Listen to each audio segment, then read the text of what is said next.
Hi, this video is for looking at PAYG instalments for Q3 for special professionals. Before watching this tutorial, you should watch the introductory tutorial first. For special professionals, PAYG instalments work a little bit differently to everybody else because the instalments for the first 3 financial quarters of the year, that is to say July through to March, are all added together and billed in March, due sometime around April. And to see if those instalments are too high potentially or too low, what you need to do is to make an estimate of your net income for the year. Now, for jobs where the employer has withheld some tax that you haven't been working under your ABN for, the easiest way to work out what your gross income from those jobs is to look at the final payslip, which should give a year-to-date gross salary and a year-to-date tax withheld. So we're going to pretend that you worked for a couple of film companies. First film company would have been an acting part, which just took place over a few weeks. These sorts of jobs tend to be quite well paying and have quite a lot of tax taken out because it's a lot of money over a short period of time. Role in an advert, which is about $1,000, but not too much tax taken out of that. And then some regular work on a documentary, which has been declared as your primary job, so tax taken out there, not too great. About $20,000 earned under the ABN, and you then make an estimate of what business income you think you'll earn under the ABN to the 30th of June. So let's say that's going to be another $7,500. And the documentary job is going to continue to earn $10,000, and you look at the tax that's been taken out when you've got a regular job on the year to date and just divide that by 3.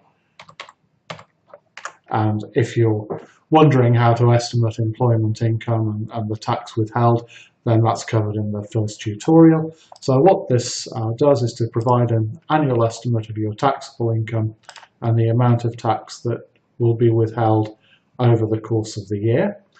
And you then need to take an estimate of your deductions away from that to work out what your taxable income will be after your deductions.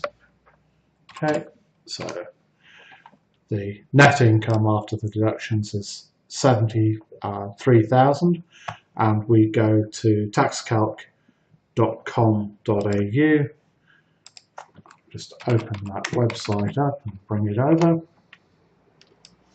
Okay, so taxcalc.com.au, $73,000. Work out the tax that's due on $73,000, and that's $16,732. If you've got a help debt, it might be a bit higher than that. We'll cover that separately. So the estimated annual tax due, $16,732, but over the course of the year, your employer will have, or your employers will have withheld about $9,483, which leaves a tax shortfall of $7,249 for the whole year. The PAYG instalment should only bill you for 3 quarters of the year, because you'll have another instalment that's raised for the period of April, May, June. So we take 3 quarters of that 7,249, and the instalment amount that we calculated is $5,436. If the bill that has landed for the Q3 PAYG instalment is higher than that, then there is the basis to create a variation to lower the amount that you have to pay for Q3.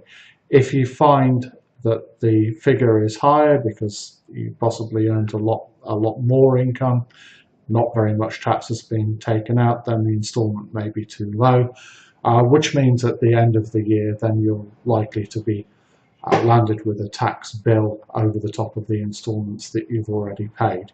The important thing to identify is if you think that there is a basis for varying the instalment down and you don't want to pay the instalment, then this is a way to work out what you could potentially pay, and you should seek tax advice from us before making that decision if you're at all uncertain about how everything works.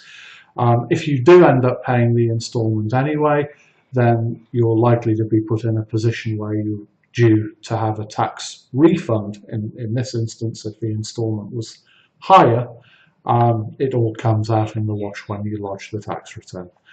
Okay, that's it.